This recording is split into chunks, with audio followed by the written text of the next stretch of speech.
The Every Point Sports Podcast featuring Greg and Jack starts right now.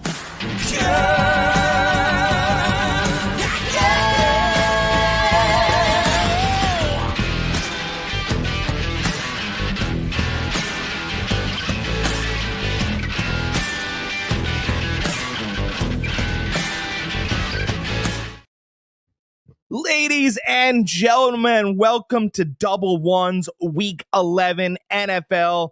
I am Jack Stash, Fantasy Farm Sports. We've got Greg Kratzer, Old Gamer Entertainment, and we are getting you ahead of the lines this Sunday. How are we feeling, Greg? Oh, we're feeling great. We're feeling great. Listen, everybody knows what's coming. Anybody that watches us, you all know how I love to gloat. I said it last week. I said that if the Saints came through, you would hear from me this week. Well, they came through. 2-0 on my stinking gut feeling picks. So just saying, and we did pretty good on those teases too. We did some good work on those teases. We hit on everything except the Jets. Yeah. Jets killed us. Robert Saul was the worst thing they could have done. That Jets defense looks horrible since they've got rid of him. Yeah, it's a message to Woody Johnson. They all want out. Yeah. Get us all out of here then. Mm-hmm. Yeah, I think Woody Johnson read the room wrong. I really do. I think he listened to a couple wrong people. He read the locker room wrong. He thought he was doing a good thing by getting rid of Robert Saul. But really, the locker room loved Robert Saul and wanted him there. There's a few other people that would rather have their offensive coordinator there. But apparently this isn't the first. Bill Belichick's not a young man. Mm-hmm. And he said that's how Woody Johnson operates. Ready, fire, aim. And for you non-gun aficionados out there, it's ready, aim, fire. And his point by making exactly what he said was Woody Johnson tends to fire or tends to shoot or react based on premature information. That's what he does. Mm-hmm. And he's made a career of it. He's had a lot of money to make mistakes. But think about this. If Woody Johnson ran an upstart company, would you want him running yours? No, absolutely not. You start a trucking company, right? And you got to be on the road every day. And you need Woody Johnson to run your operations. How about we already complained about the mail? What if he was the head postman at the post office? What job could he do that would be successful? I'm really asking because, Jets fans are frustrated. They look like they had a lot of talent here. And eventually you need a leader. And it starts from the top down. Well, you haven't had the guy in a millennium? Mm-hmm. I mean, that's what we're looking at here. And I'm not a Jets fan. I'm friends with great people who are Jets fans, and they're sick of it. Jerry Jones should sell the team. Jerry Jones has Super Bowls. Woody Johnson's embarrassing. The only thing that helps him feel and look a little bit better is the fact that the Giants can't even keep their great players. That's it. That's the only thing. The scapegoat for the Jets is the Giants. It's really frustrating. If Jerry Jones would have checked his ego at the door, he would have had a lot more Super Bowls. Maybe he would have. But Woody Johnson, not maybe. Come on.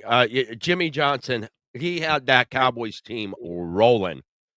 Yeah, but okay, but all right, you're right. He did. He had the Cowboys team rolling. He had the franchise rolling. They got 3 Super Bowls. Mm-hmm. Okay, you can argue Rex Ryan had the Jets rolling, and Woody Johnson got him out there. Yeah, no, listen, I totally agree. I thought Rex Ryan did a hell of a job for the Jets. I really do. Maybe would have got a Super Bowl. Maybe would have gotten a Super Bowl. The problem is these owners aren't patient enough anymore. I posted something on your on Fantasy Farm Sports Facebook page about what Tom Brady said, is that they dumbed the game down so much. Well, they dumbed it down for these players that are rookie, these young people, because they don't allow them to develop. As soon as you have a kink in your armor and you're exposed, they get rid of you. Yeah. You're gone. See you. They don't give you time to develop. The coaches don't develop you anymore. Steve Young didn't get a starting job until he was 30 years old. That's a great point. Yep. 30 years old. Great grandson of who? Brigham Young. That's right. BYU. Great grandson of great grandson of Brigham Young. Yeah. Right? Brigham Young, the guy who started the university. They went, yeah, get him out of here. Yeah. They will get you out. Oh, yeah. Yep. But, yeah, I mean, so it just shows you need to be patient, and these owners aren't patient enough. It's what have you done for me lately? If you haven't done anything, and if you're 24 years old, get the hell out of here. Yeah. Relax. Wait. No, that shouldn't be the mantra. No. That should not be our theme here. I think he's relaxed a little too much. All right. Well. And listen, I'm all for your recreational usage of whatever you want to do, but I think he's done a little too much. And here's the thing. It's really not that. Right? It's and you guys hated him, but I loved it. If you watched Michael Jordan on the Wizards, but he wasn't. Michael Jordan had been deteriorating on the Bulls for years. Probably his best season ever was like 86, 87. He was on a tear. He actually still had a little bit of hair. Michael was on one, unstoppable, right? And then he started slowing down a little bit, running triangle offense. He had made his name. He had sold his Nikes, all that other good stuff. On the Wizards, you guys don't respect anything he did there, but he was an old man in a young man's sport, not able to really dunk anymore. He had to use all the tools that he learned over the years to be able to compete in a young man's sport. And I thought it was really interesting watching how there were nights Mike had it. Mike scored 40 points on his 40th birthday, and he had it. Every jumper, every move, every fake, everything. Want to be like Mike? It was there again. But then there was nights, 6 points. He was, 3 for 12 from the field. It just, sometimes you can conjure and ask, and the body will answer. Yeah, here we are. And sometimes you can't. And Aaron Rodgers is having that trouble.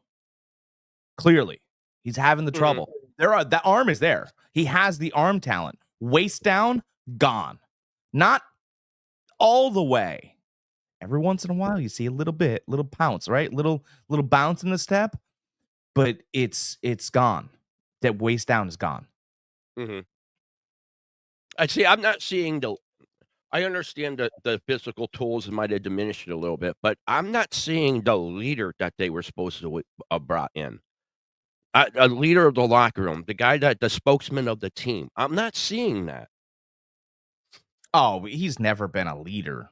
No. No, I think he was. At Green Bay, he was a leader. He really was. He spoke up. He talked. He did his thing. The players played for him. They respected him. He might have been a chill leader, not a raw guy, but a chill leader. But he was a leader. He voiced his opinion a lot. We remember Aaron Rodgers. We sit there, we go, well, Aaron Rodgers was, the Packers and this, that. Listen, Aaron Rodgers in moments was fantastic. But let's not pretend like he owned that. Tom Brady owned that division. Tom Brady owned his division. Different division, but owned it. Aaron Rodgers lost his division at times. He lost his division to Matt Stafford. No knock on Matt. He lost his division in the years that he was injured to Kirk Cousins. No one likes to hear it. It's absolutely true. So we talk about Aaron Rodgers in this mystical, kind of conversation because of the arm strength, because of the arm angles, because sometimes he's done it. Well, we watched him play the game. He passed the eye test. He was greatness. We watched him play. So that's why we think that way. We don't think that way because of a couple splash plays. We think that way because of the years that he put in, and in awe that we are at some of the throws that he was making, and the yardage he was throwing for. The guy has what, 3 MVPs, 4 MVPs, 3, right? Yeah, but as far as I don't think he was ever like this leader. Like I just he's a fine, smart guy, but leader? Hmm. You know, Dan Patrick, fantastic radio guy. They asked him what was the thing that he learned over the years after he left ESPN. He goes, ESPN did a lot of things. He goes, I had to go on air. I had to deliver the news. It had to be interesting. I had some input and then I was done. When I got my own show, I had to learn a lot of things, right? I had to learn that this guy over here, he's doing all the research. He needs to be the smartest guy in the room. This guy over here is a jokester, always pranking. That's just his personality, right? This guy over here would rather not do anything but eat burgers. So we get him 3 burgers and then he goes to work. It's strange, but that's how it works. He goes, I had to understand how to lead the ship. He goes, and not worry about me knowing the most. I had to deliver and move everything out the best. And I don't think Aaron Rodgers will ever distribute the best. I kind of disagree with that. I mean, he's gone through multiple coaches at a couple coaches at Green Bay, and he did well under all of them. I mean, for that you kind of you have to have the reins, as they say. Yeah, the talent outweighed it for a long time, but at this point, it's not. Like I said, I never thought he was a raw leader, but I always thought he was a very solid leader. He spoke up when he needed to speak up. His players followed him, and they respected him. I'd like to quote Greg Jennings. Aaron Rodgers is an asshole. Greg Jennings says a lot of things. So yeah, but I think he's right there. Yeah, he might be. Listen, he comes across like he's an asshole, but Yeah. All right, let's get to all right. What's first on the docket? First we got a good one here. We got Baltimore Ravens at the Pittsburgh Steelers. Ravens are giving 3. Over under is 48. Money line. Ravens are at negative 175. Pittsburgh's at plus 145. What do you think? I want to live bet this game. Okay. I want to live bet it because I don't want to live bet it because I love the Steelers. Do you? I love getting 3. Oh, I love the Steelers all day on this one. Humphreys is not playing. Steelers have been able to push the ball down the field. Their defense is playing lights out. I love the Steelers this game. I do love the Steelers. The one thought or the one fact that I think people are missing, and I picked the Steelers, right? I want the Steelers plus 3. I don't know if they win the game. Okay. I don't know because but the Steelers, the one thing that no one's talked about with Pittsburgh is this will be their second rushing quarterback in as many weeks. And if people don't think that matters, it does a little bit. Lamar Jackson is just a different person. Mike Tomlin stopped everybody too. He stopped everybody last day. Oh, Jaden Daniels, he's a lot like Lamar Jackson. He goes, don't do that. Yeah. Please don't do that. I know that they run around and move around. Don't do that because he knows that. I think that he's Lamar a different animal. Lamar, a little bit more seasoned. Yeah. My favorite bet in this. You want my favorite bet in this game? Ex-Steeler Deontay Johnson plus 525 to get a touchdown. Okay. That's my favorite bet in the whole entire game. I think Baltimore covers.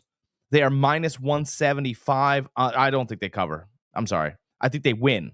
They're minus 175 on the money. I just think they're too much for Pittsburgh. I think they can really control the game. I think they could slow the Steelers down. The Steelers defense has been running on high octane for God knows how long. I just think Baltimore has a little bit more. I'd be more comfortable waking up Monday morning and going, yeah, man, I put money on Lamar Jackson and Derrick Henry and all these players, and I lost. I also like the over on this one.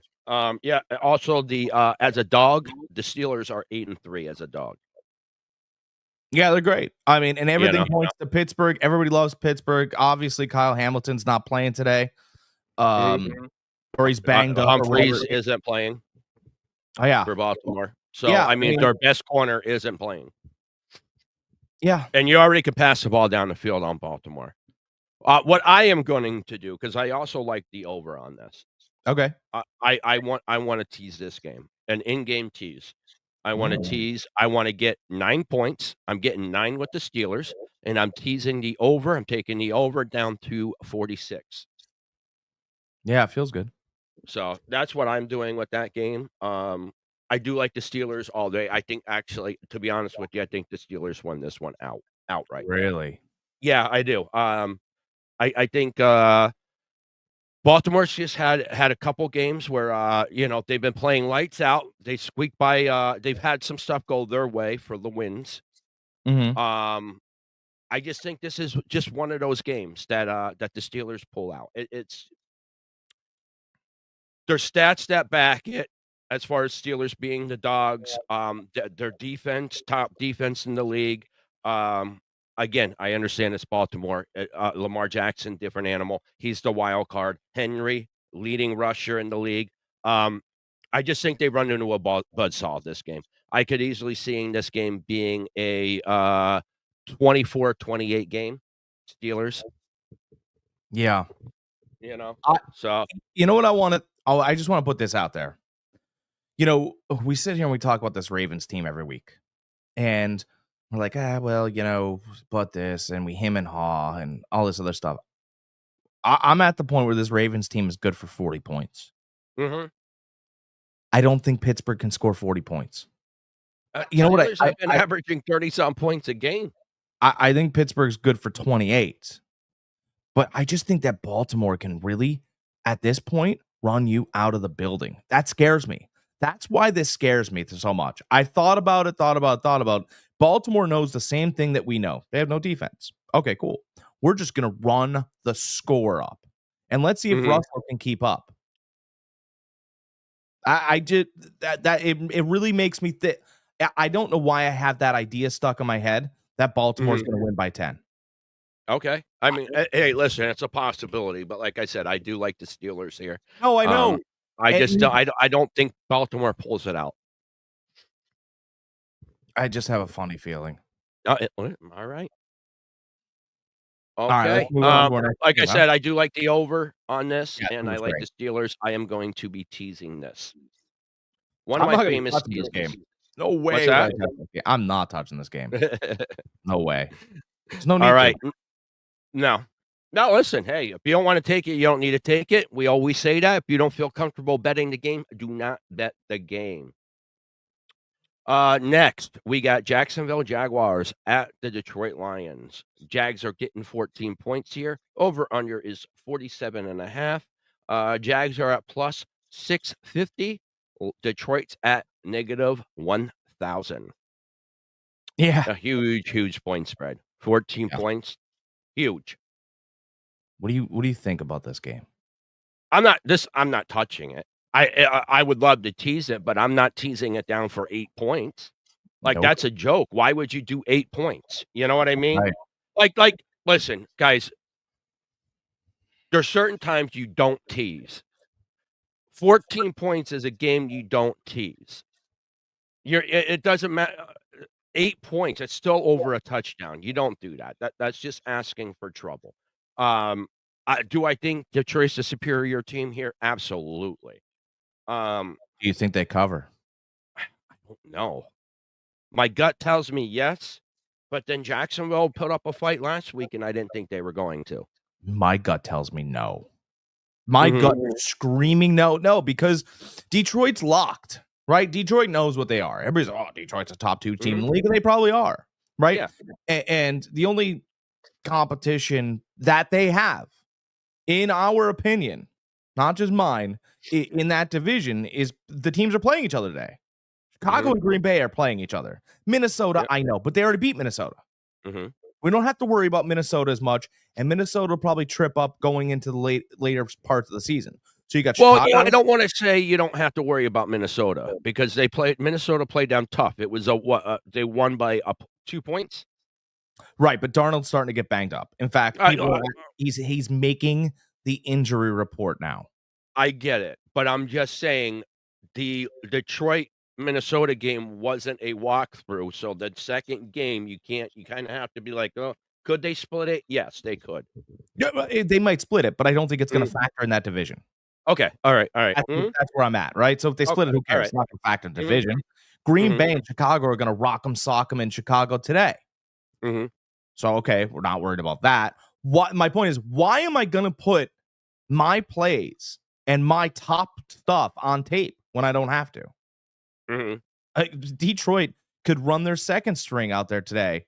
I'm saying second string offensive line, second string tight end, which, by the way, he's getting good prop numbers. Go check him out, right? Okay.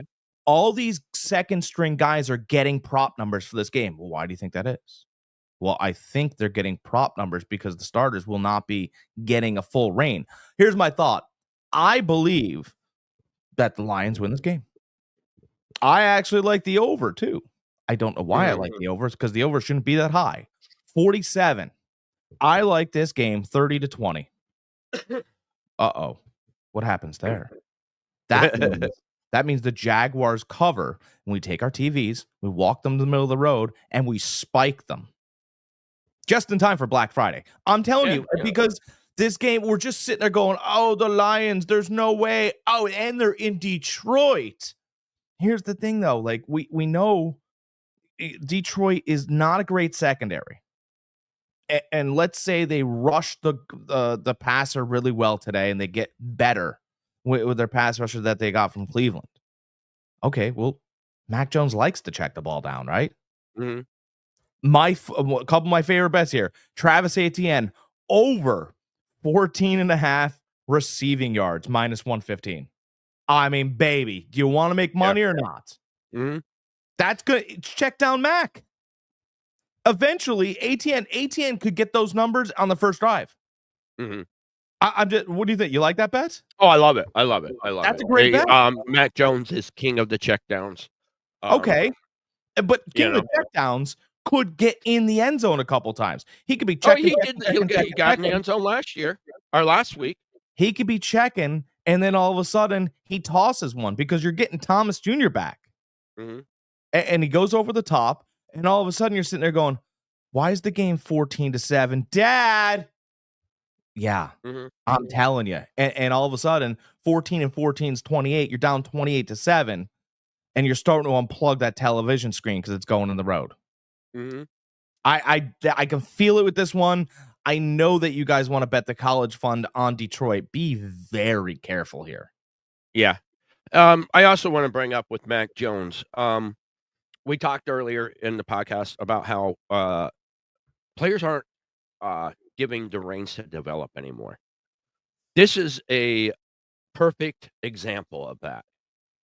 Players not being able to develop. It took Mac Jones 4 years to get on the field at Alabama.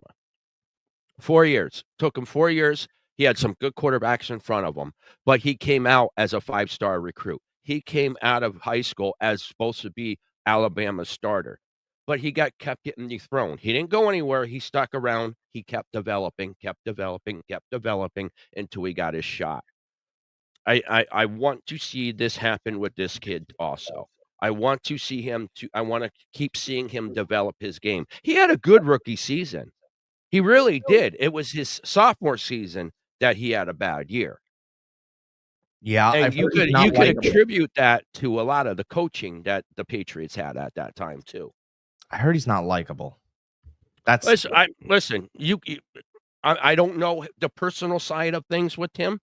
I'm just strictly going off what I see, what I seen at Alabama, what I seen as far as him developing, as far as coming in, in blowouts compared to what he was his final year at Alabama. This guy's a mythical character, but Santa Claus is fat and jolly. He's not. They don't call him a fat and meanie. They, because if you have a little bit of extra, you want to be nice to everybody. Mac Jones, from what I've heard, you can be bad, you can be tough, right? You can be all these things, but like people, if they don't like it, it's just you're done. You're done. Yeah, like I said, I didn't hear anything as far as personal stuff with him. I just want to see him to continue to get the chance to develop. Give him cigars back. He was happy with smoking cigars. All right. So yeah, I'm not touching this game. Don't like it. if anything, the over, but even then, I'm crossing my fingers. Could Detroit put up 52 points in the first half like they did before? Absolutely.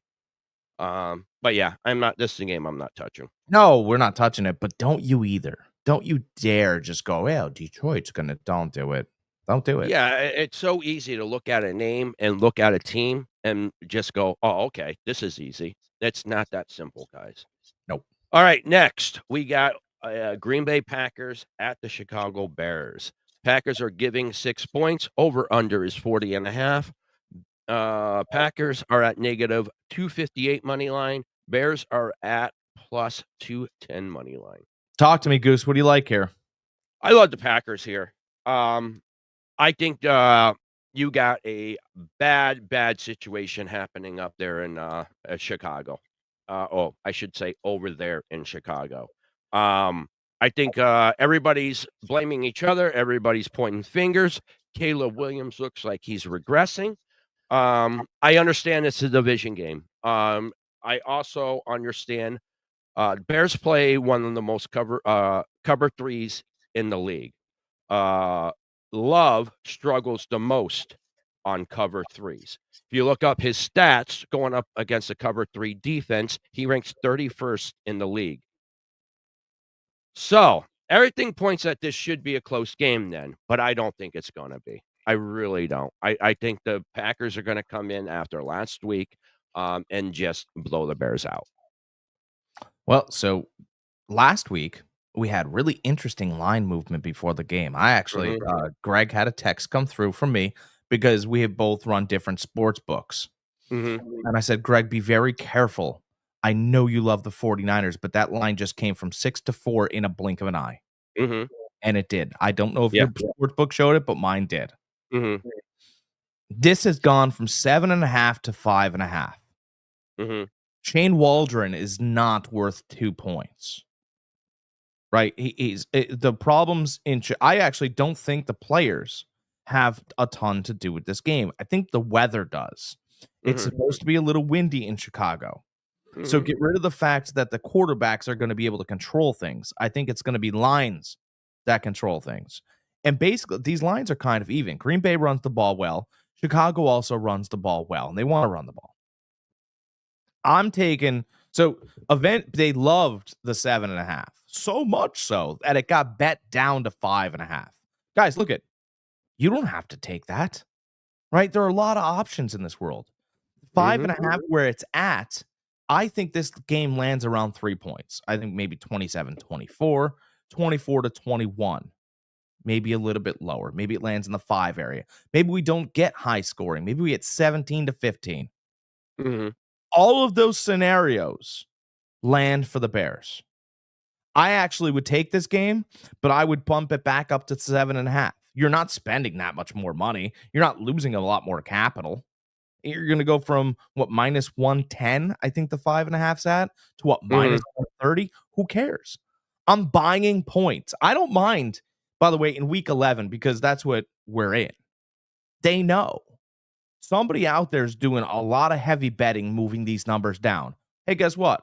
You might not take as much money, but you might need that 7.5. And if the Packers late game, I don't know, take the lead and miss the field goal, they win by 6. You're screwed. But I'm not, because I took 7.5. And if they don't miss the field goal, I still don't care. 7.5 is where you want this at. I think you could feel comfortable there. I think, like you said, Greg, the Bears do compete. Low scoring, 40.5, which says a lot of running the ball. Yeah. This is one of those games that I'm teasing it down to a pick 'em. I like you'll see later on. I do like the Dolphins also, but I don't like them at where they're at. So I am going to be teasing this game along with the Dolphins game. We'll talk about that in a few picks. Especially this late in the season when we got a good grasp on what these teams are. I don't bet single games that often. I like teasing them down to a manageable, where I feel comfortable, where if something fluky happens, it kind of covers my back end. Here's what I think they're going to do in Chicago, right? They need an answer. A couple weeks ago, Caleb Williams ran all over the place, created a nice highlight for himself, but did not deliver the ball to open receivers. DJ Moore walked off the field. Mm-hmm. I'm going to tell you what Chicago's going to do today. Chicago's going to run the ball, and they are going to provide, when they need to, very wide open receivers. And if Caleb Williams does not throw it to those open available guys, he is going to have his ass removed from a chewing out. What's that? There's no highlight plays. Deliver the ball or I'll kill you. Another thing is the Bears are susceptible to the big play, the long pass down the field. Green Bay's notorious at doing that too. So, but if the wind, and that's why I kind of, it's gonna play itself out. But I mean, Green Bay's gonna get one or two of those long passes. It's gonna happen. Now, could one of them end up in an interception, a key interception? We'll see. That could very well happen. I love that 7.5. Mm-hmm. That's what I like to pick them better. I mean, you could, but I mean, this game shouldn't be 5.5. It should be 8. It should be 9. The Bears are terrible. I personally think the Packers win by 10. Me personally, but I'm not betting it like that. Yeah, I wouldn't either because I still don't. Jordan Love's going to have a mobility problem. He's feeling a lot healthier. They're saying though. Yeah, I know they're saying. I listen. I know when he gets treatment for. Every week he's going to get healthier and healthier. The only person that gets treatment for 3 hours on their groin is Deshaun Watson, and how does he look? No, I'm saying, like treatment on your groin, you just need to not do things. They tell you not to go, because it's not an athletic thing. It's not this athlete can recover quicker from. No, you pull the groin. It's going to take real time here. You can't be up on your legs. You can't be spread out. You can't be lifting weight. You can't be. The doctors tell you not to be. It's such an odd area on a human being. And I just don't think with how he throws, especially kind of real spread out, that he's going to be able to move around a lot. And yeah, but we're 4 weeks into this.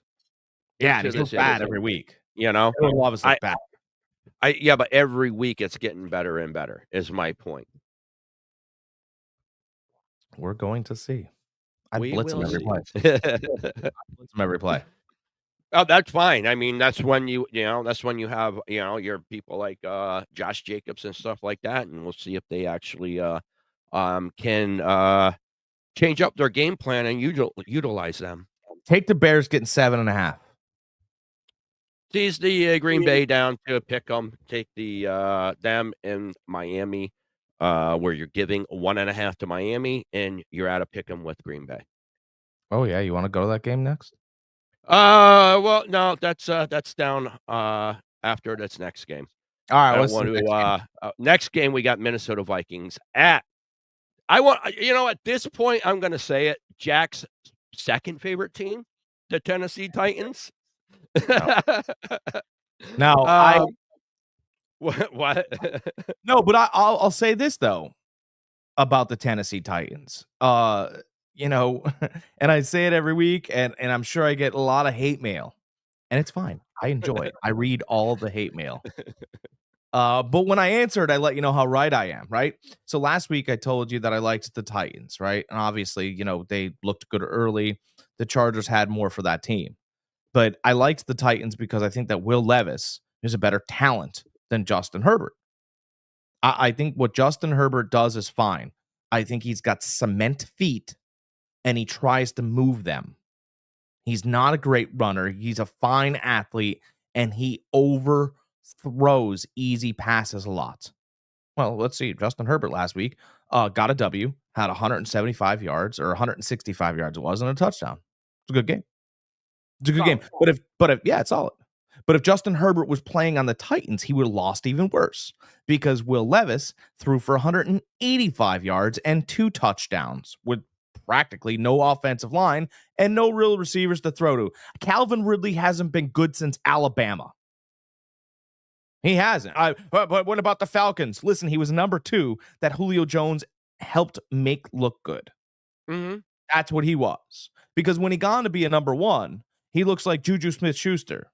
Yeah, he's not a number 1. He's a No, he's very not. good number 2, solid, extremely good number 3 at He's this not point even in his Christian career, Kirk. He's you not know? Christian Kirk, man. He is not he's 6 foot. He's got small hands. He runs fine routes. I wouldn't even draft him at this point. And Tennessee went and paid him $93 million.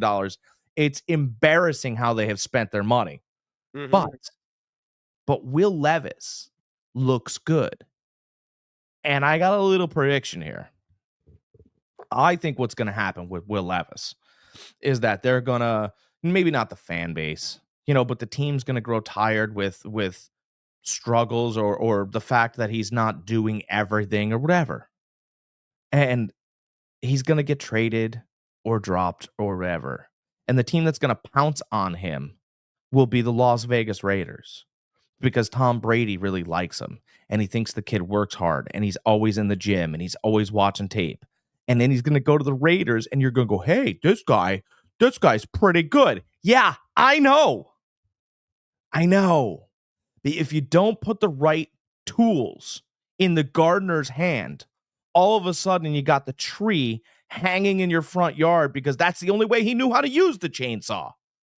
Yeah, but if the gardener's dropping the tools, it's not the plant's fault, it's not the tree's fault, it's the gardener's fault. Well, you got rid of the plant. The plant was DeAndre Hopkins. He was awful. His 6-yard routes led to 3 pick sixes this year, which led to 3 losses. It doesn't excuse the fumbles that he's had. Listen, I'm not high on the guy. I'm not. I know you keep beating the drum on him, and every time you beat the drum, the louder you beat it, the more mistakes he makes. Storm right. He outplayed Herbert last week. He lost. No, his team lost. He played excellent. It doesn't. He lost.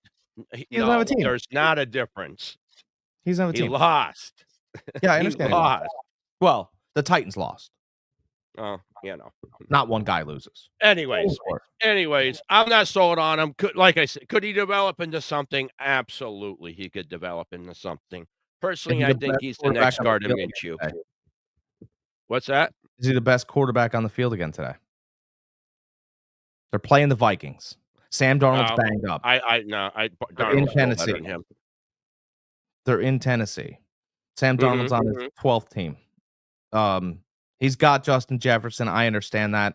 It's 39.5. Here's the thing. Here's what we do. It's in Tennessee. I think there's going to be weather.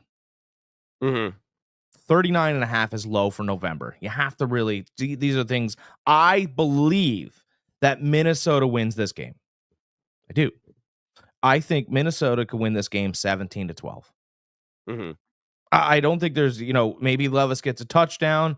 Maybe he gets 2 touchdowns and they go for 2 and they don't get it and he gets 13. I think that Minnesota can control this game with their offensive line, rushing the ball a lot. Right? So if you're at 39.5, there's going to be weather in Tennessee. And I think Minnesota runs the ball because they know Darnold's banged up. I think it's the ribs. He has trouble with that from time to time. And if he gets the hit there, then he starts sailing it, and then you're going to deal with Nick Mullins. And I don't think Kevin O'Connell wants to deal with Nick the Wild Man Mullins. I like the Vikings here, but I don't think they cover. And I love the under in this game, 39.5. It's going to make you nervous, but I think it comes in. What do you think? I like that. Right now it's saying it's going to be 68 and partly cloudy at the game today. I mean, I like the Vikings all day on this. I don't think I bet on the Titans at all this year. I mean, 6 is a lot if Darnold is banged up, but again, yeah, Justin Jefferson, Addison, you have that rookie, I forget what his name is. They're running the ball very, very well. I just think it's Vikings have way more talent on that team. I like the Vikings this game. Yeah, it's minus 275. I just can't go to work on Monday and be like, yeah, I lost $275 on Sam Darnold. Yeah. It's one of those that you don't have to bet it. I haven't really looked too much into this game. This might be a game that I would tease down. I will see about that later on when we start talking about some games. All right. All right, so we both think the Vikings are going to win out on this. 6 points, we're kind of iffy about, both of us, but I might have something a little special for you later on. All right, next, we got Las Vegas Raiders at Miami Dolphins. Raiders are getting 7.5. Over-under is 43.5. Raiders are at plus 320. Dolphins are at negative 410. You guys already know what I think about this game. I already said I am taking the tease with this and the Green Bay game. Teasing this down to where I'm giving 1.5. I think Miami takes this. Your thoughts on this game? This is my new segment I ran yesterday, actually. This is my no sweat bet, right? Because Miami has been playing the same way for 3 weeks. Success, not success, but the same way, right? They lost to what? Arizona? Last minute field goal. All right, I know it's tough. Buffalo. All right, they're going to travel up to Buffalo. Last second field goal was a 61-yarder. Then they go Monday Night Football and they look the same again. Only they got a victory against the Rams. They're fighting tooth and nail. They look good every week. It's just, sometimes the oblong ball doesn't bounce in your direction. This is so easy. The Raiders are finished. They're throwing in the towel. The season's over. It's a vacation trip to Miami to go hang out in the clubs. It's -7. I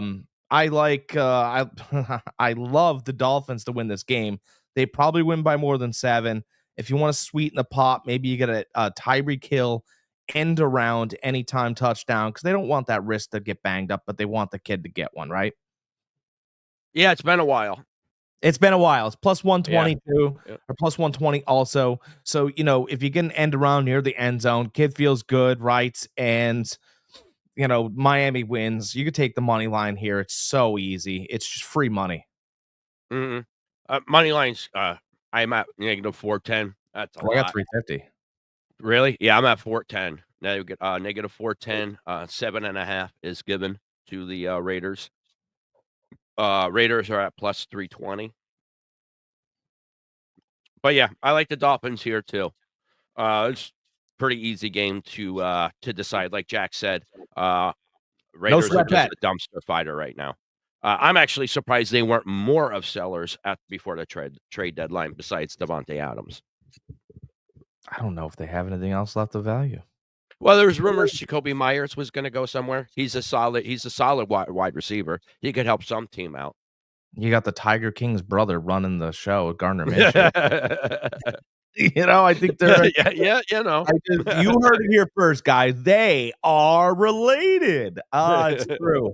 Yeah, his brother's crazy, and he ran his own animal kingdom. A bunch of lions and a bunch of boyfriends. That's Gardner Minshew's brother, ladies and gentlemen, the Tiger King. All right, so we both like the Miami. Next, we got the Rams, LA Rams at New England Patriots. Rams are giving 4. Over under is 43. Money line negative 192 for the Rams, plus 160 for the Patriots. I said last week I like the Rams over Miami. I like the Rams this week over New England. Rams caught some bad luck last week. Missed a couple field goals. Make a field goal. They get called for a illegal formation or something like that. Go to kick it, miss another field goal. So yeah, they just had some bad luck last week. I like a bounce back week for the Rams. I like them all day. This game's interesting. Real interesting, guys, because this is another one that has been bet down. It started and opened at 7.5 points.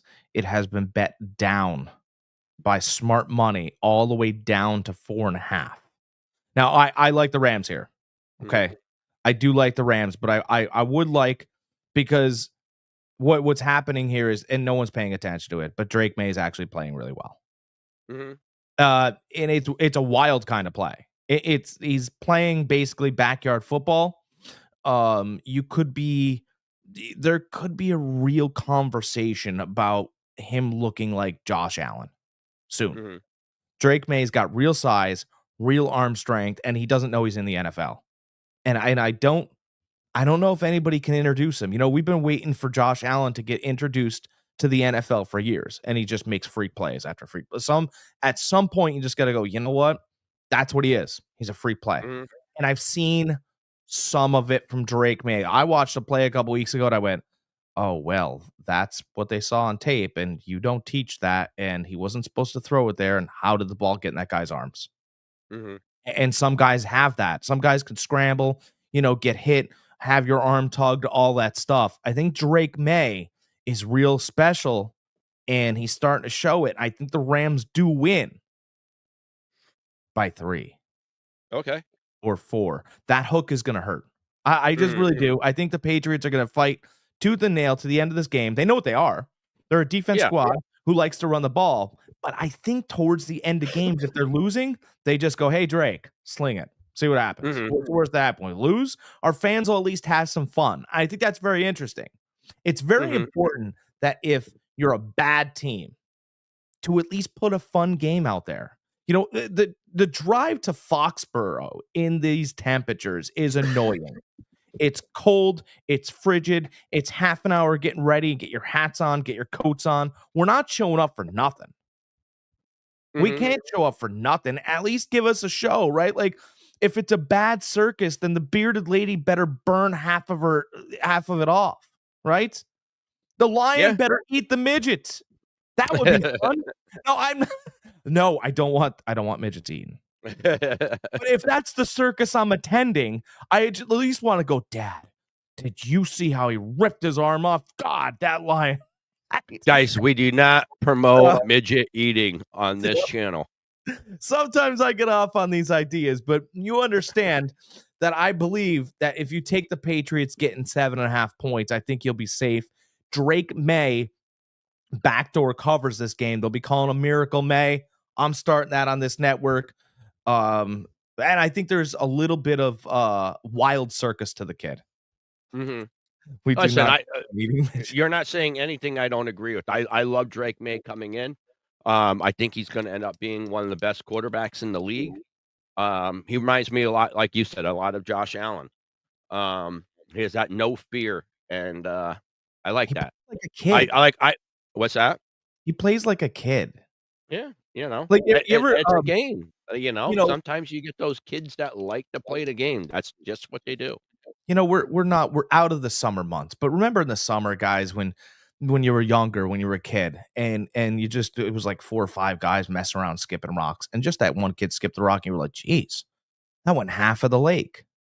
And it looked like he barely tried. You didn't really even know him, right? He was hanging out with you and your buddies for the day, and he was the kid that never really comes out. But he came out, he threw the rock, and all of a sudden you're like, geez, throw another one. That's Drake May. Mm-hmm. He's the kid who doesn't hang out a lot, but when he does, he's like, geez, this is hard for you guys. You guys practice at this? That's Drake May. All right. Well, we both like the Rams here. I like the Rams even giving 4. Jack likes the Rams, but he likes them better at what? Listen, if you're going to take the Rams, you could take them on the money line, but I do believe that there is a sneaky play on this Patriots. I would say this Patriots game reminds me a lot of that Niners game last week. Mm-hmm. The Rams got to pick up all their bags and go east, right? Mm-hmm. Drake May has real talent. The Rams, by the way, just played on Monday night, right? Yeah. Short week, traveling to New England. McVay has he's 9 and I wish I remembered this stat. I want to say 9-3, but it might be 9-4 off of short weeks. Oh, he'll win. Yeah, but I think that this line has dropped from that again. That San Francisco line dropped from 6 to 4. This dropped from 7.5 down to 4.5.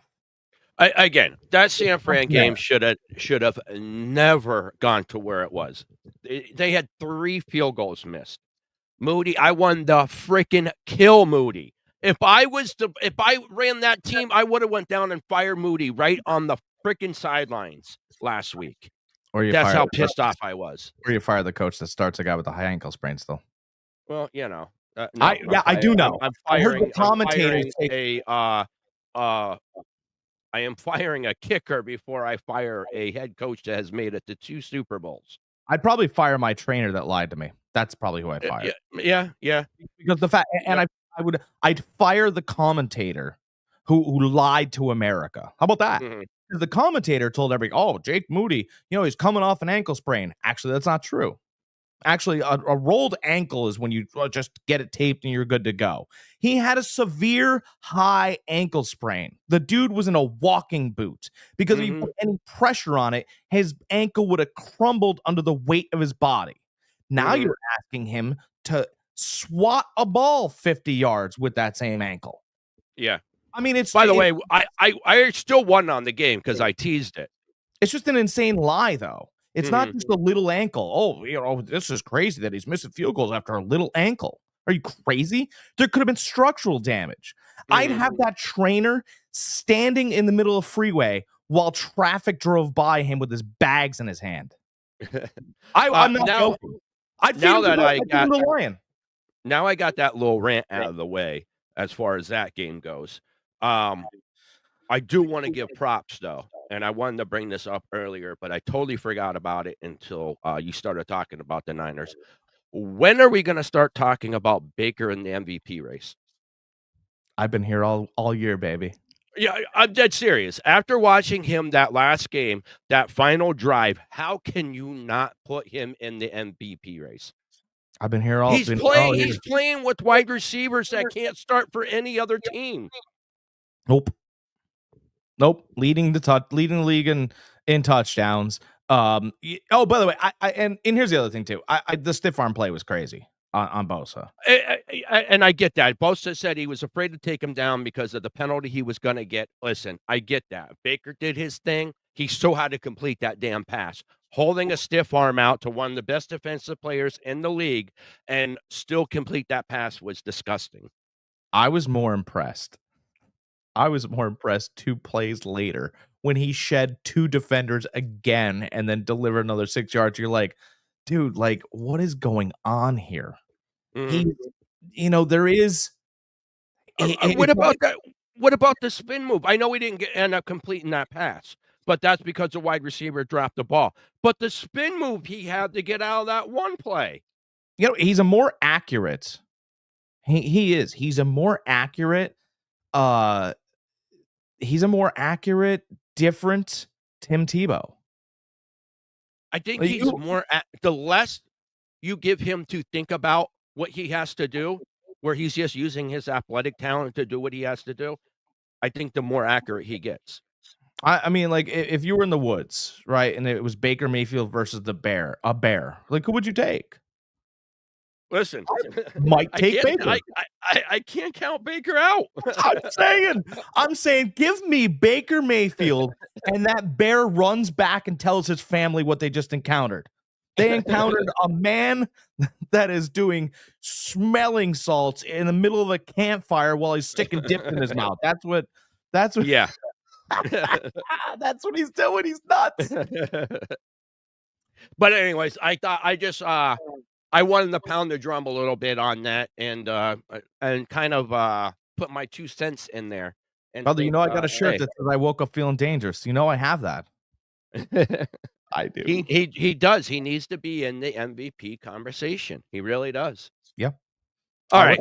Let's get back on track here. We both like the Rams on this game, by the way. Next, we got the Colts at the New York Jets. Colts are at +4. Anthony Richardson is playing this game. Over under is 43.5. Colts are at +164 money line. Jets are at -198 money line. I don't like this game at all. Don't like it at all. If I had to, if you're pulling my arm behind my back, I'm taking the Colts this game. So here's the way I look at things. We could talk about Aaron Rodgers, and we could talk about Sauce Gardner and the defense, and we could do all those things. But I don't really believe the Jets as a whole have a plan. Right? You fired a good coach without a plan. I know you didn't have a plan And I know it was just impulsive because I see the coach that's there now. The coach is the real problem here. The coach was not the problem before. Aaron Rodgers is not the athlete he was before, so he cannot drag you out of this Mets. So the coaching has to be good. Yeah. It is not. It's not. So, like, we talked about Aaron Rodgers earlier briefly, and it was like, well, if McCarthy was having an off day coaching, Aaron could drag you out of it. Vice versa. Aaron has bad days. McCarthy dialed up some stuff to get him going. Mm-hmm. This guy, I won't even mention his name, cannot do either for the Jets. Can't do any of it. You had no plan going forward. It was a gut check. It was like, it's just somebody going, I'm going to quit smoking cigarettes. Right. And then you see them with a bottle of booze in their hand later. And you're like, you quit smoking cigarettes and you went to booze. You're like, well, I had to do something. You're like, oh my God, Betty. Just here, let me buy a pack of cigarettes. That's the Or Jets. it's like my dad. My dad, he quit smoking when he was younger. And what did he do? He picked up tobacco, chewing. Yeah. And he chewed for 40 years. Yeah. Yeah, he's like, it's just four lip replacements later. You're sitting there going, yeah, maybe it just wasn't for you. But he keeps my trying. bottom teeth are better than my top teeth. That's the Jets, baby. Their bottom teeth, they're bad. That's a great example. I'm not betting this game because it will be the one game. It'll be the game where I go, fuck the Jets. Yeah. And they'll win. Yeah. I mean, I think the Colts cover that 4. Am I chancing it with money? No, I'm not. I'm not chancing it because I don't know what Jets team I'm gonna get. And I don't. I think we're gonna get a more improved or a more should I say conscious of what he's doing, Anthony Richardson, as far as turning the ball over. So I think that's going to play well for the Colts. I could see the Colts winning this game. I really could. Yeah, I don't want to watch it. No, I don't want to watch it, but unfortunately, here in Northern PA, I think that's going to be on. I'd rather watch Namath versus Unitas now for ages. Yeah, but I don't think Unitas is alive. I don't care. How about that? I think I'd still rather watch him quarterback the Colts than I would watch against Namath and the Jets. That's how bad this is. All right, so neither one of us likes this game. No. Next, we got Cleveland Browns at New Orleans Saints. Browns are giving over/under is 44. Money line is Browns are at negative 125. Saints are at plus 105. All right. Gotcha. You love story time, don't you? Oh, I love story time. All right. Story time it is, since you guys love it. Once upon a time, this line was New Orleans Saints -2. What's that line now? Cleveland Browns -2. Once upon a time, the New Orleans Saints were very good, right? They started off the season. They were on fire. They were beating teams like the Cowboys, and we were talking about the Saints. Then they lost 7 in a row, got their coach fired because apparently they hated him. I heard that he was putting players, this is no joke, he was putting players on the IR because he didn't like them. Really? Would you like the player's name? Condre Miller. Condre Miller asked him for weeks why he wasn't on the active roster, and Allen just told him, I'd get out of my office. I don't like you. That's insane. That's not an adult. And so they bring in this interim coach that they like. I do believe that they get the problem out of there. But he's probably sitting there like, hey, I didn't sign off for this. I asked him to be nicer to them. But he wasn't nicer. And they won a game for him last week. They beat the Falcons at home. Now they're reading the newspapers. By the way, they haven't left home. They stayed at home, got their backs padded, all this other stuff. That's the once upon a time for the New Orleans Saints. Let's switch to the other side real quick. Once upon a time, the New Orleans Saints told Derek Carr and Jameis Winston that Derek Carr was better than him. I'll let you guys in on a secret. He is not. No. And Jameis Winston is back for revenge, baby. Jameis Winston's one of those dudes that needs juice. He needs juice. I can go here. Here's $5 million. And he goes, so who cares? I don't care. Doesn't matter to me. $5 million doesn't matter. $7 million, a payday doesn't matter. I could be like, that guy called me a jerk. He was like, well, I know you. You're not a jerk. You're a nice guy. Let me go talk to that guy. Mm-hmm. I offered him no money. That's Jameis Winston. Jameis Winston is getting up for this game in New Orleans, knows the best hotels, best restaurants, knows where to get his crab legs. Jameis Winston is coming in here for Cleveland. He will not have to do too much because Jameis Winston's a good friend of the running back. In fact, he tried to do a favor for one last year. Remember that? Mm-hmm. Tried to get a running back a touchdown. The coaching staff said, don't let the backup get one. He didn't care. He did it for his teammate. Nick Chubb comes back today. Mm-hmm. Oh, baby. I love Nick Chubb. What is it? Nick Chubb, anytime touchdown. It is plus 100. $100 pays $100. It's a great bet. I like Nick Chubb to get one. I like Jameis Winston to not have to do too much. And out quarterback Derek Bicycle. I agree. Sorry, I took I was going to I was thinking about running with the Saints, just piggybacking off of last week. But then the whole revenge factor. Jameis Winston coming in, want to really give it to the Saints.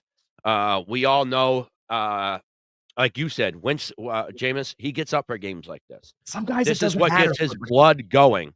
He does. So I think he's going to play a lights out game this week. I really do. I think they are going to rely on Chubb. I do like Chubb anytime touchdown. But I could easily see Winston throwing the ball 25 times, 30 times this game. Easily, just giving it to him. I love Cleveland here. I think it could easily being a 24-28 to 10 game. They're gonna go out and smash them. I mean, I just they ran into the Chargers a couple weeks ago, right? And the Chargers, it's the Chargers, right? They play good fundamental defense. Jameis Winston is a fundamental quarterback. I'm telling you, this New Orleans defense doesn't look like very much. And if they think that they're going to see somebody like Kirk Cousins again, they are not. They went all out last week, and I'm telling you, this is going to be one of those games where you're like, oh my God, it's 21-3. Yeah. So how did the bookies get it so wrong? Because they did not. Give me Cleveland. No. And I don't like. Yep. I like Cleveland too. I like the people. Next. I don't like the town. I don't like the franchise. I've only been down there once. Went down for my buddy Goldie's wedding. We had a blast down there. So yeah, that's my experience. All right. Next, we got Seattle Seahawks at San Fran. Seahawks are getting 6 points. Over under is 48.5. Seahawks are at plus 210 on money line. Niners are at negative 258 money line. What do you like? I like the Niners here. I am teasing this game. I'm teasing this game with the Rams game. So the Rams, I am going to be getting 2, and the Niners are going to be a pick 'em for me. I think they walk away with this game with a win. I'm not sold on the 6 points. I think this very well could be an easy field goal game. I really do. I'm with you on all of that. It feels like 4 points to me. Yeah. I love the over here. I love the over here because that secondary we know still isn't great. And Seattle, the one thing they've been able to do very well is throw the ball. DK Metcalf is an absolute matchup nightmare, and Smith Njigba is very slippery. I just think I like the over in Geno's passing yards, whatever it is. I like over 48 points. I do think San Francisco I think they get out of this one. I don't think I know that we're McCaffrey's back, but I think that's where the point reflection is. If McCaffrey wasn't back, this would be a 3.5 point game. I think he's a 3.5 point bump, And McCaffrey was nice last week, but they're not trying to kill the kid, and that's what you have to understand. They're being very smart with his usage. What do you have, 13 carries? Yeah, but he had a lot of touches last week. He had what was it? I think 22 touches combined.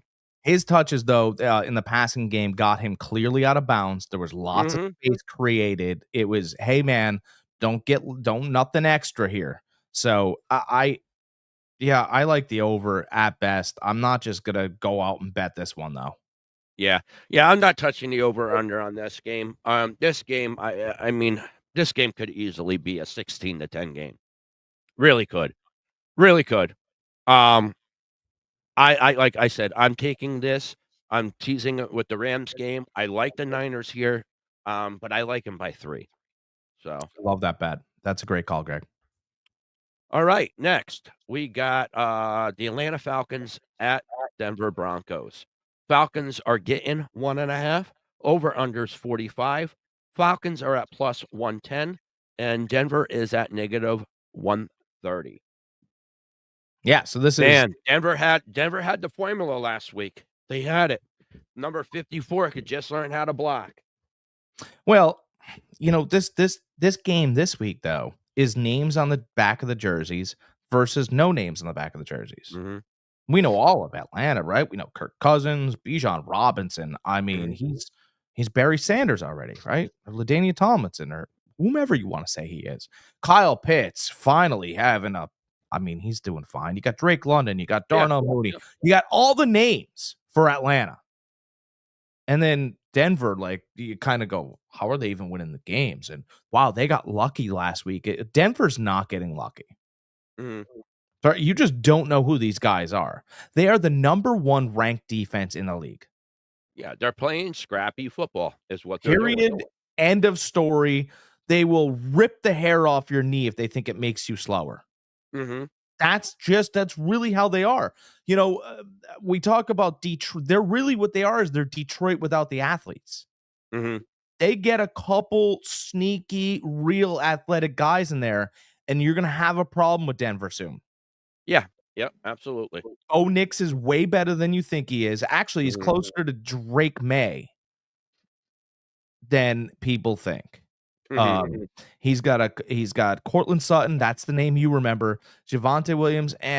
Audric Estime from Notre Dame is a plow. Mm-hmm. I mean, he's Jerome Bennis light. You don't know who he is yet, but he is. Both went to Notre Dame. Both about 5'10", 220. Real quick feet, can run your day over. Mm-hmm. I love Denver here in the altitude. I've got Bo Nix over 215.5 yards because I'll tell you what, I've been warming this thing up earlier. I think my arm's good for 180 against this Falcons defense. What do you think, huh? Yeah, I like Denver here. I think Denver should have beat Kansas City last week. Kirk Cousins is a little banged up. I think that's going to be a big factor. Denver's defense is good enough to wrap Robinson up. So yeah, I like Denver here. Was it 1.5, negative 130? I mean, yeah, take your poison. You could take the negative 130, take the money line if you want. The 1.5, I think giving 1.5 isn't going to help you anyways. So it's late game too. So you guys already have a lot of poison in your systems, right? All that. Yeah. All right, so we both like Denver here. Yeah. Next, we got the Kansas City Chiefs at Buffalo Bills. Chiefs are getting 2.5. Over under is 46.5. Chiefs are at plus 110. Buffalo's at negative 130. What do you want to do here? I know what Chiefs, I want to do. Everything says that the Bills really want this game. Mm-hmm. They really, really, really want this game. Problem is they have injuries. Yep. That's the key problem there. I think Kansas City comes out of this game. I think they end up winning this game. When I first looked at this, I was like, "Oh, this is Kansas City's first loss." I'm like, they're definitely losing this game.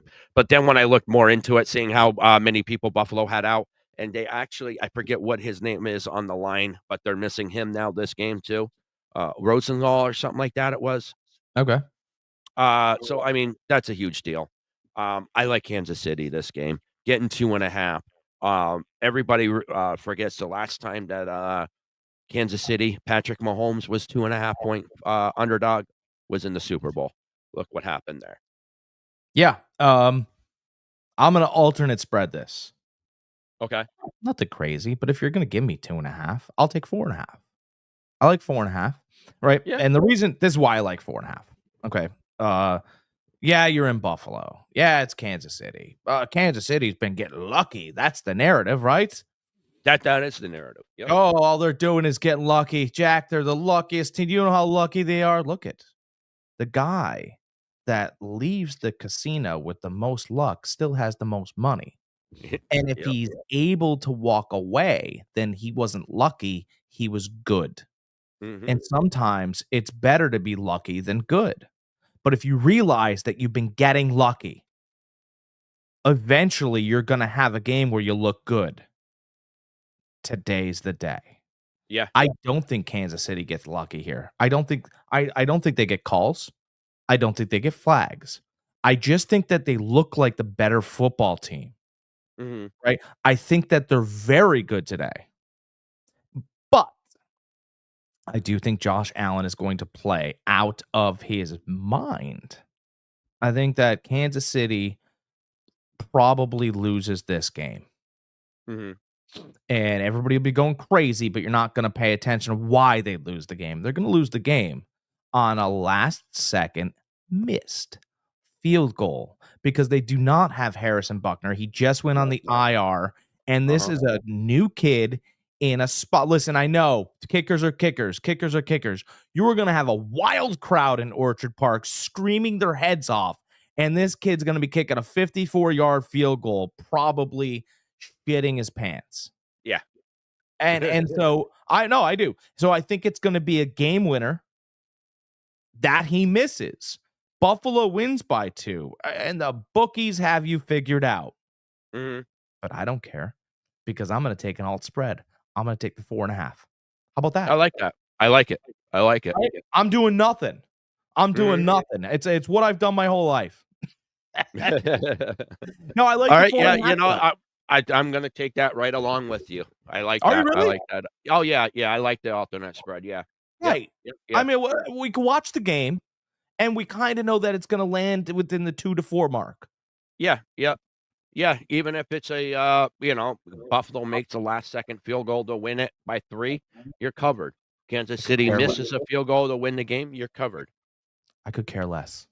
Like it. Like it. All right. Like it. Yes. All right. Next, we got the night game. We got I thought it was gonna Cincinnati be a 10%. Bengals at the LA Chargers.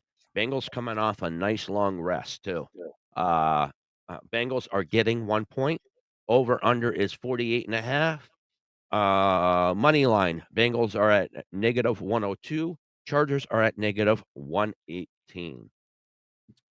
Now, I told you before that I was going to ride with Harbaugh until I died. Except for this game. Oh, No, what? No, except for this game. What? I like the Bengals with the rest that they got. They had 10 days to prepare for this game. Yeah. You know, I love the Bengals here. I really do. This is a game that the Chargers I believe is going to lose. Bengals are going to come out firing. They know their season is in jeopardy. They need to start stringing together wins. If they don't, they're not going to make the playoffs. Yeah, I like the Bengals here. I really do. This will be the last time I go against the Chargers this year. So we know what Aaron Rodgers is, right? Yeah. I'm starting to figure out who Joe Burrow is too. Joe Burrow is the new Aaron Rodgers. Mm-hmm. Yeah, Joe Burrow is I could definitely, yeah. He's the new Aaron. Listen, Joe's smarter than everybody. He knows how things work. He's a little snarky, but he knows how well he's playing and how well his offense is playing. He's not going to call it the defense, but he's getting real close. He's getting real close. So the Bengals, all they do is cover, by the way, in case you're wondering. All the Bengals do is cover.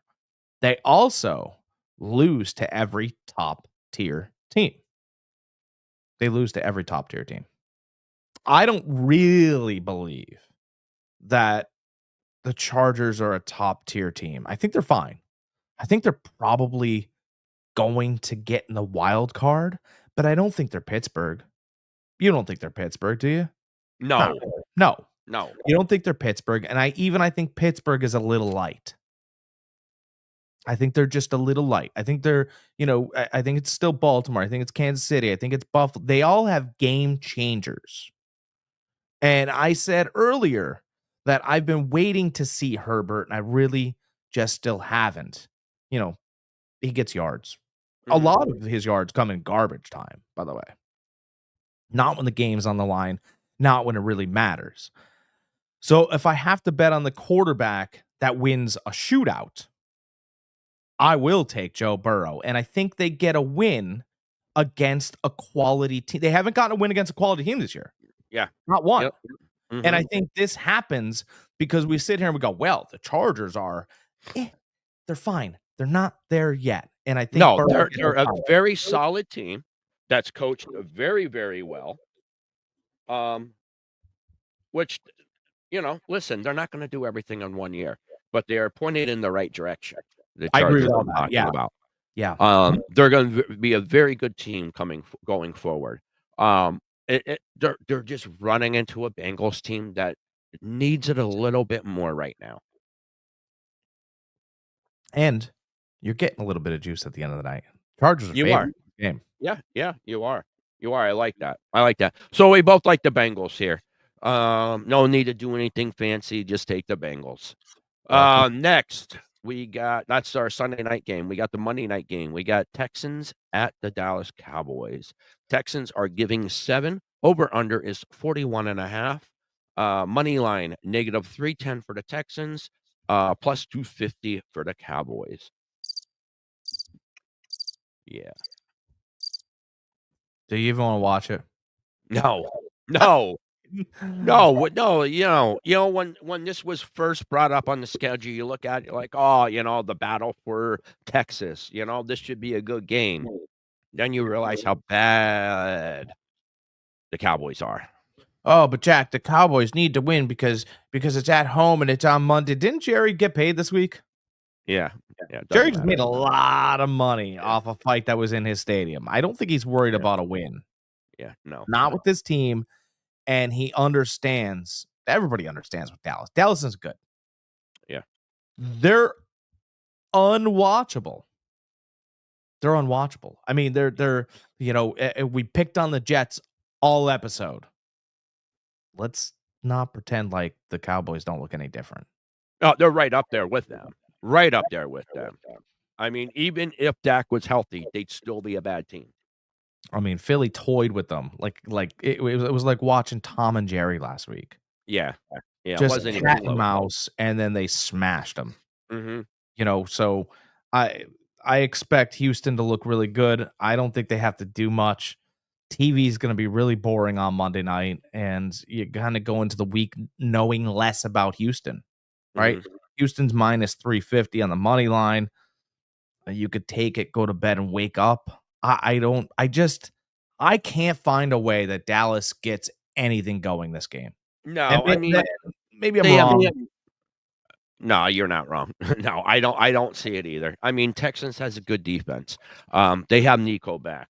Mixon is running lights out. Like, that team is rolling.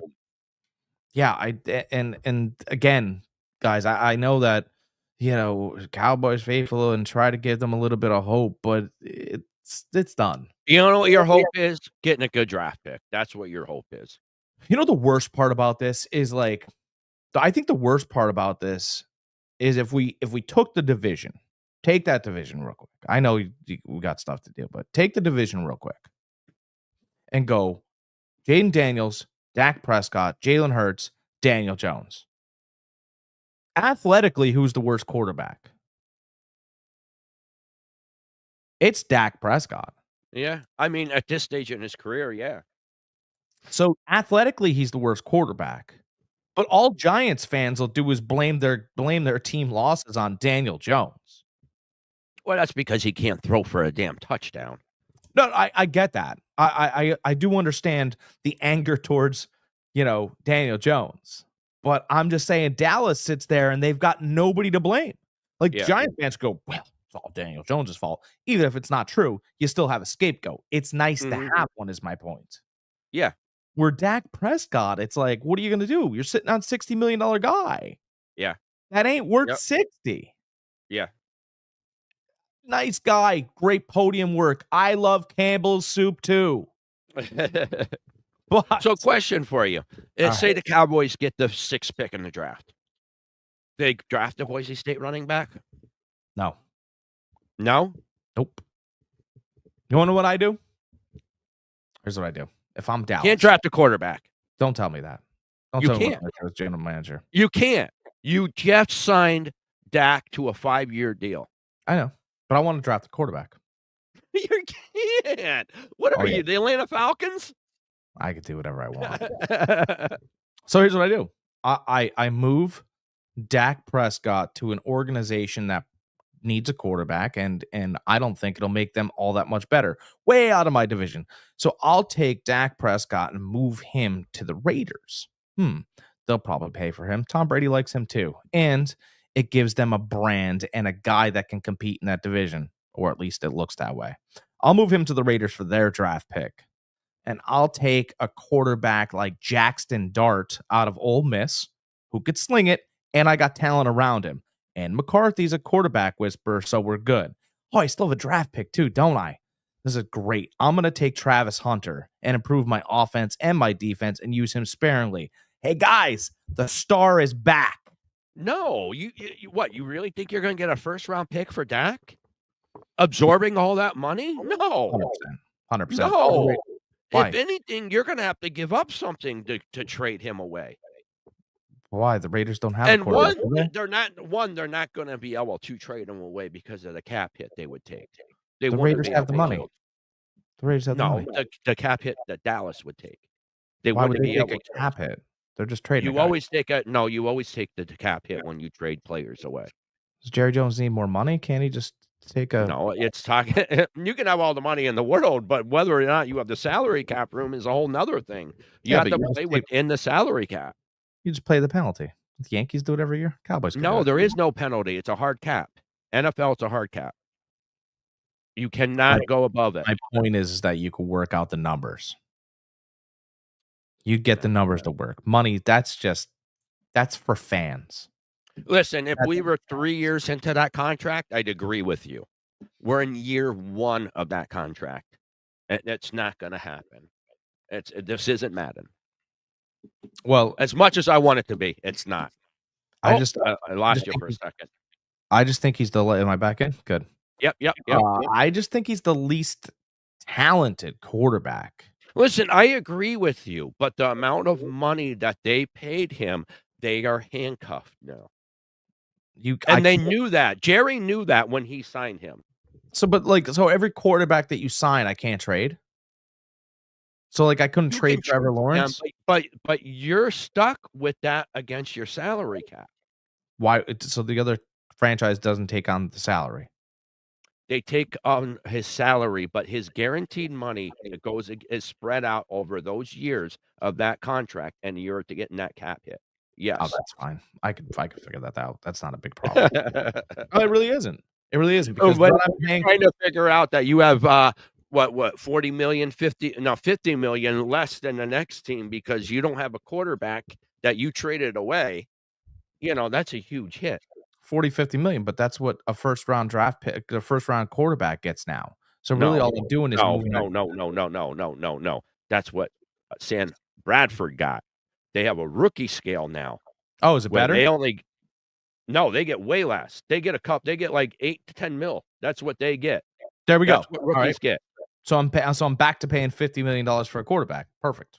So I'm going to pay the penalty for Dak, not have him on my books anymore. He's not athletic enough. And I'm going to draft a quarterback that I believe.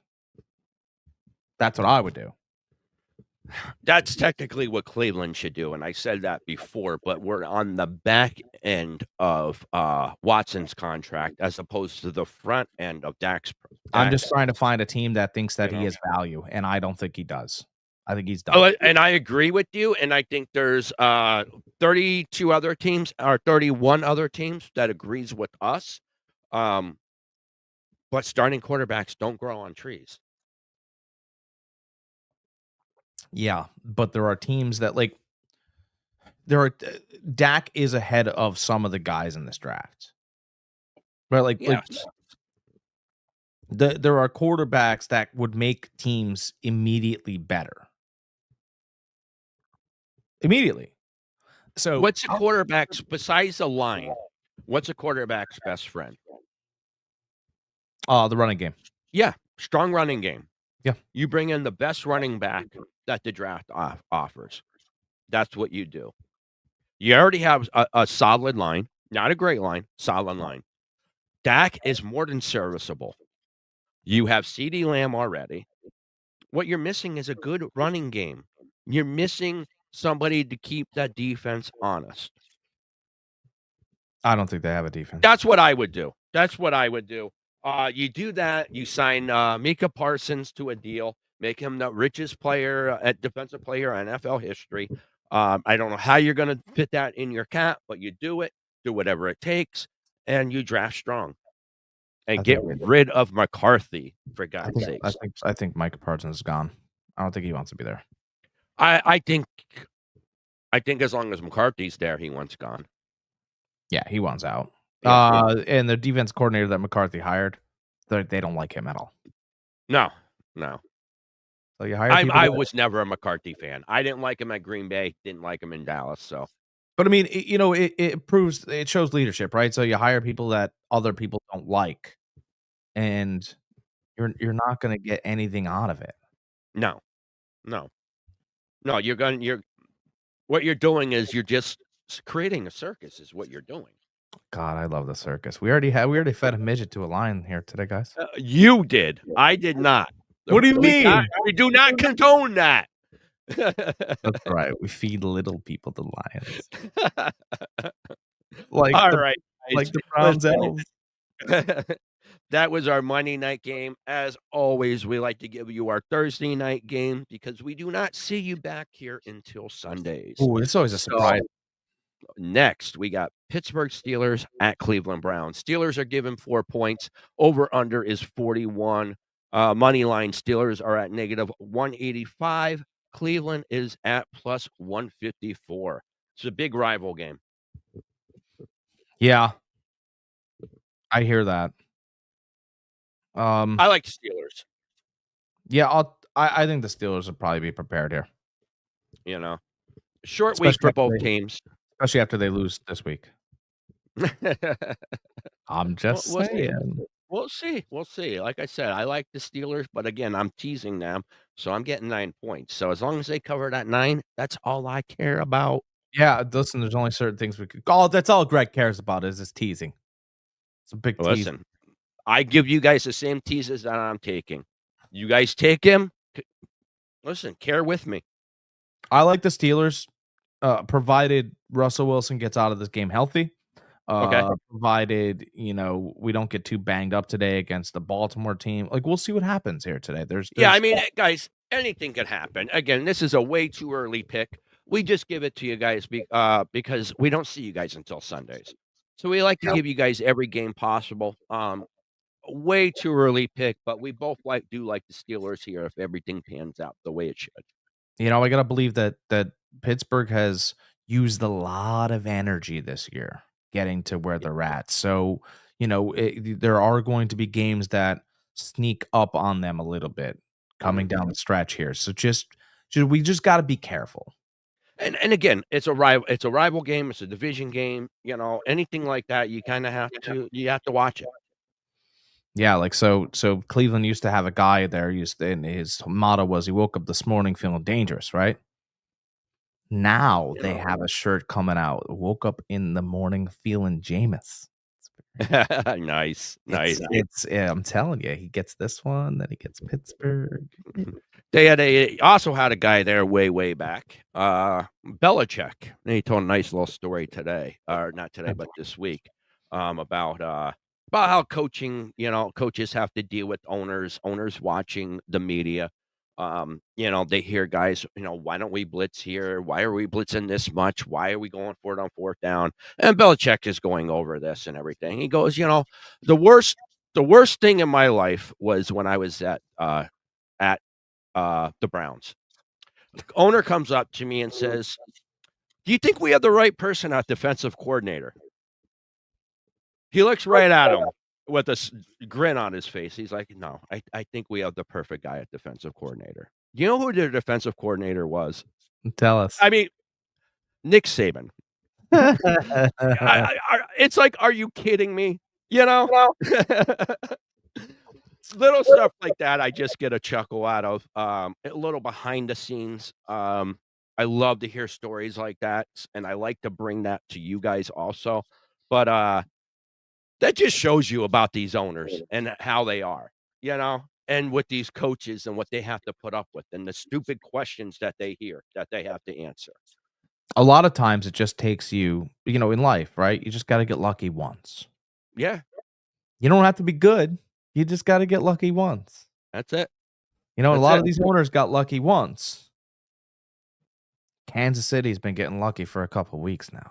Yeah, All right, guys, we're going to wrap this up because I have to get out of here and get to work. More work. More work. All right, guys, this concludes week 11 NFL picks. I am Jack Stash, Fantasy Farm Sports. As always, every Sunday, we're here with the old gamer Greg Kratzer Entertainment, right, baby? That's right, guys. Thanks for showing up. We greatly appreciate it. And guys, remember, if you guys like what you see, hit that follow button. You guys want to support the channel, hit that sub button. Remember, guys, be excellent to each other. We've got great radio faces.